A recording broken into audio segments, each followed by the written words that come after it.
Welcome back to Leaders Whiteboard, session 11.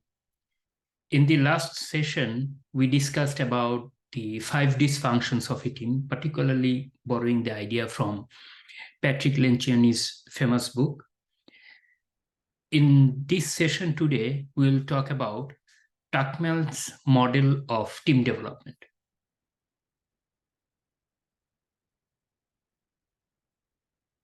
So in 1965, American psychological researcher Bruce Tuckman first introduced this theory of Tuckman's model for groups stage-based development, or a team development, how a team grows from one stage to another. So he initially came up with 4 stages. And later, after 12 years, 1977, working with 2 others, he added a 5th stage. So that's why you will see when you look at Tuckman's model in many different places, you will see somewhere it's written as 4 stages, somewhere it's 5 stages. So the correct understanding is it's 5 stages because it has been amended in 1977. So what are those 5 stages? It's like when a group of people or a team work together, they start with forming a team, then they go through storming, then norming, and then performing, and eventually adjourning. These are the 5 major stages. So today we'll go a little bit deep into it and discuss about how, as an engineering manager, when you are managing a team or multiple teams, you can observe some of the attributes that you see in Tuckman's model in your team, how you identify it and what you should do in each of those stages as a leader or as an engineering manager.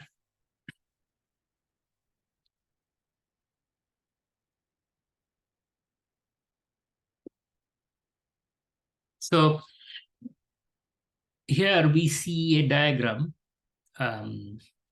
an x-axis and y-axis, where we have put these 5 stages at different places. In the x-axis, we are measuring the performance of team over time. And in the y-axis, say x-axis is the horizontal one, performance of team, and the y-axis or the vertical one is the effectiveness of team, how it varies with time. So let's see what's the first one.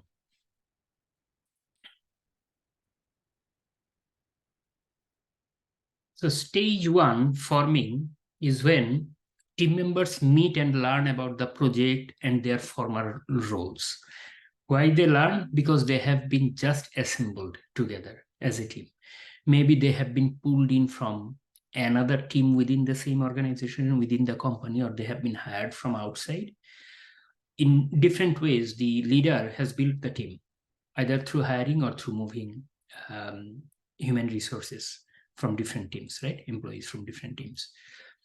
So the team members need to know each other first. That's this stage when the team is forming together. The interactions are then very superficial, and everyone is just getting to know each other. So they are cautious, right? They don't open up. They don't trust each other. They're trying to learn, know. In a typical software engineering team, you'll see that you will probably be, if you're part of the team, you'll be introduced to the project's requirements and tools at this stage. You'll be introduced to the code base and the broader technical environment or infrastructure, the tech stack, we call it. And then you will see initial discussions about architecture, tools, technologies, those may take place, or the decisions that comes around these technical areas or process areas. You'll see all those decisions are often tentative, right? Because they didn't get a chance, the team members, to build trust on each other yet. They are just knowing each other. That's why it's a forming stage. The forming stage should be short, but often it may take time if you need to hire the team members from outside, right? Like hire employees or engineers from outside, it takes time. Unless you are just pulling engineers from different teams into the new team, in that case, the forming stage may be shortened as long as you can quickly, the leader can quickly explain everyone's responsibilities, set expectation properly, and then say, this is what we want to do, this is where we want to go, make it clear to that. In that case, the forming stage may be short. But because some hiring is usually involved, or even if you are moving engineers, the ramping up of the engineers in this new team or company is involved.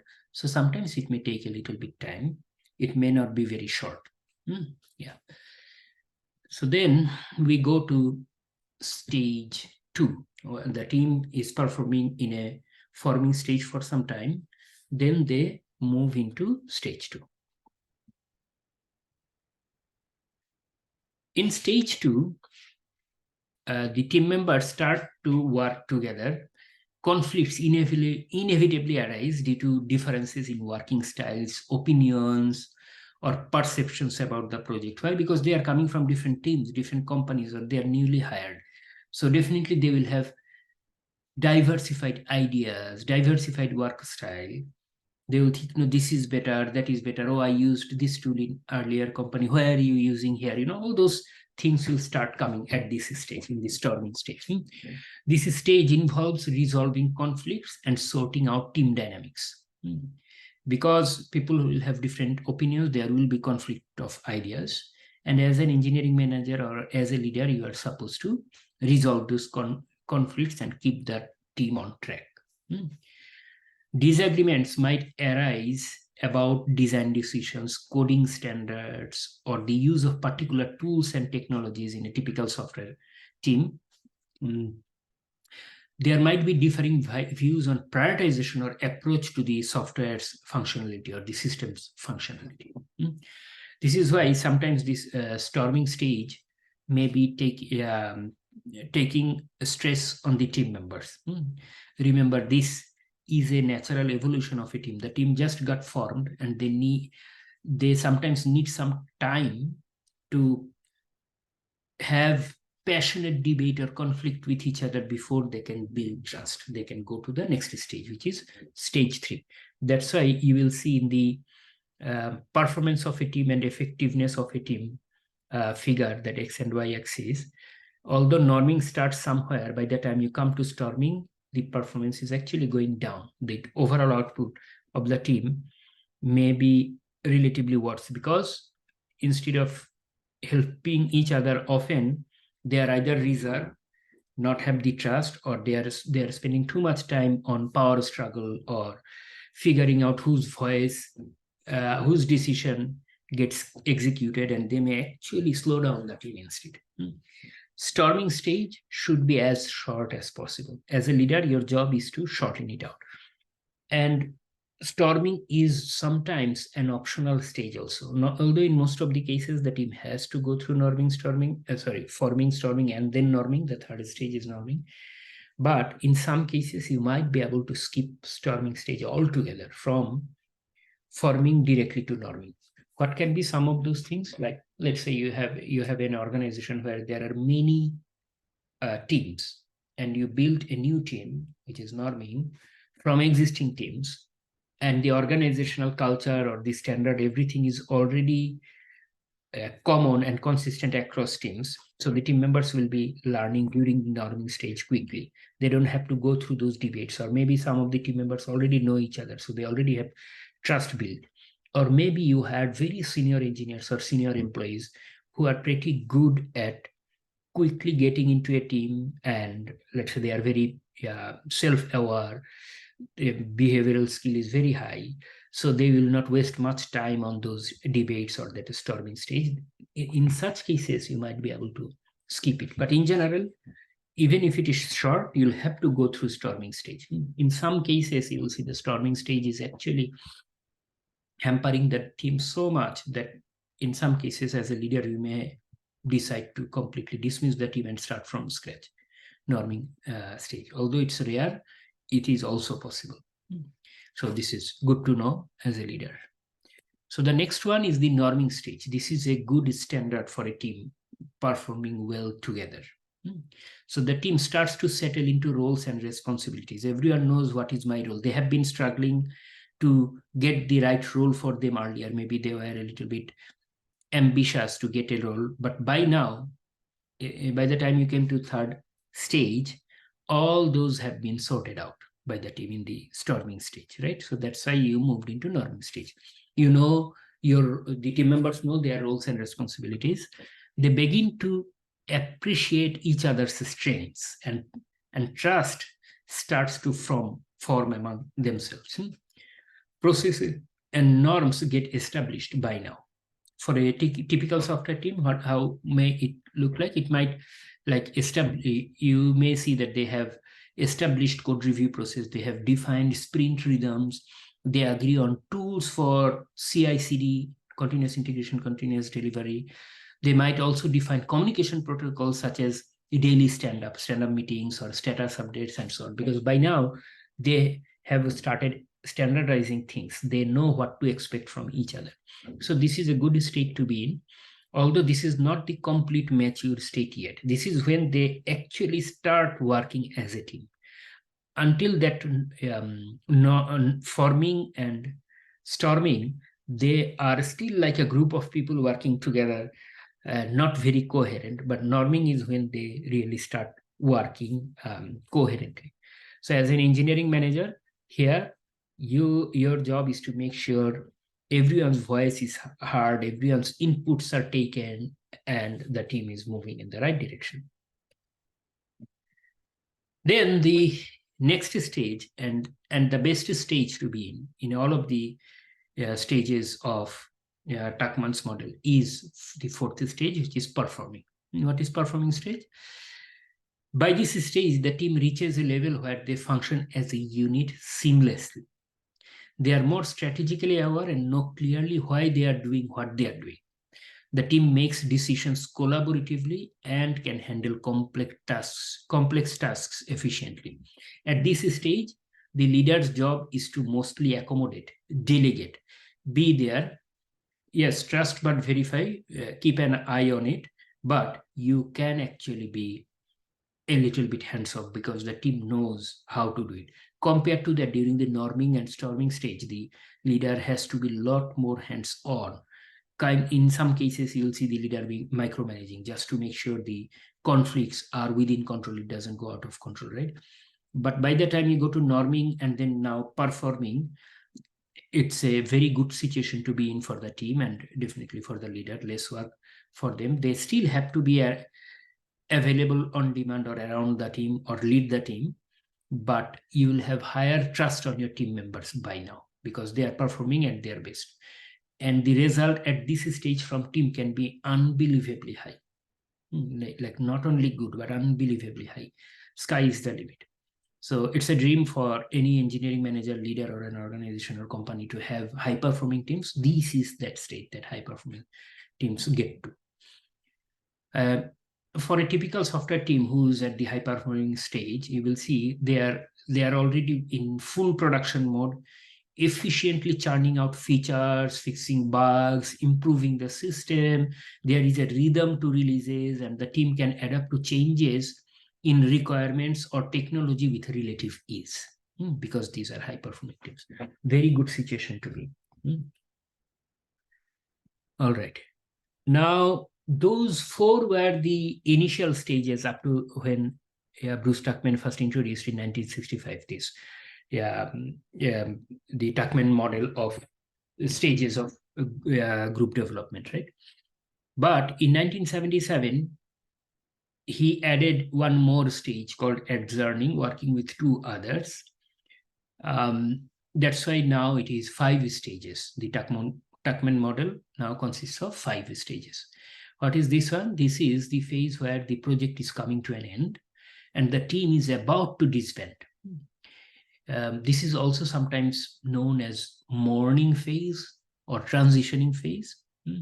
It's characterized by wrapping up final tasks and reflecting on achievements. For a typical software team, what happened, the software project or the team, a major release has been accomplished. The team might conduct post-mortem reviews to discuss what went well and what could be improved. There could be a mix of emotions as team members prepare to move on to other projects or roles. Adjourning is a stage for a team where you should not keep a team for too long in this. Why? Because you think of the performing stage also as the earlier stage. As the members are performing highly, very well, working well together, do you want to let them work on that same team, the same type of work always? No, you want to grow them, right? Your team members' role. So growing means the roles have to change. People will change. You'll move team or you'll reorganize.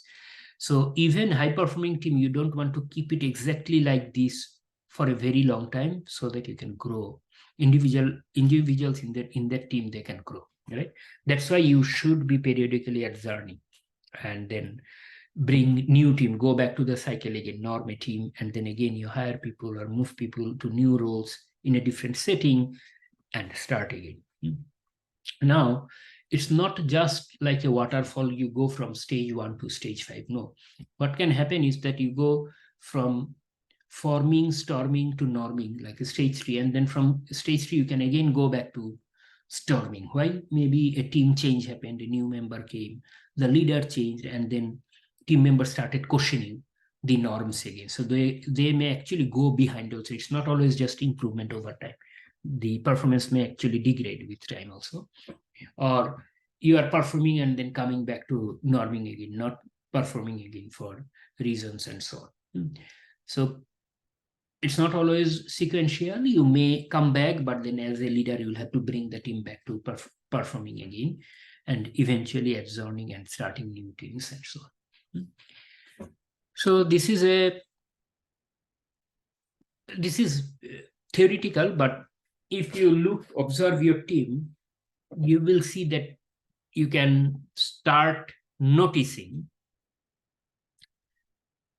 some of the attributes that we discussed here in your team or in other teams. And then you can decide, oh, maybe we are in a storming stage right now. That's why so much conflict in the team, dissatisfaction and so on. Or, oh, maybe we are in norming stage right now. That's why eventually all our conflicts started resolving one after another and so on.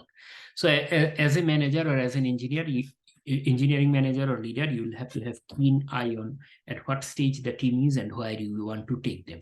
So I believe this model can help you conceptualize, visualize, and make decisions on how much hands-on or close to the team you need to be versus how much you guide them a little bit from the sideline and so on. That kind of decisions when you take, you might be able to use this model.